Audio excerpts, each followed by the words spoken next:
Hi everybody, Whemenoc Alarms here, and today I'm going to put the smoke alarm back up where it's supposed to be. So, the alarms may or may not sound when I reconnect this, because some alarms are weird. But we shall find out. Wait a minute.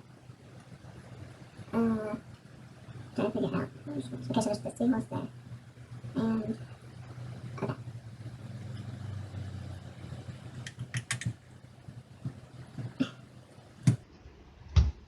The kitchen all the way. Wait, oh wait, there we go. As you can see, I don't know if you can see it, but there's now a green LED lit up.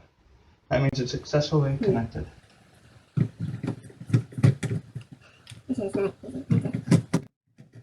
There we go. Now it's on. There we go. Hope you enjoyed the video, guys. Don't forget to subscribe, like, rate, and leave comments. And I'll see you in the next video. Bye.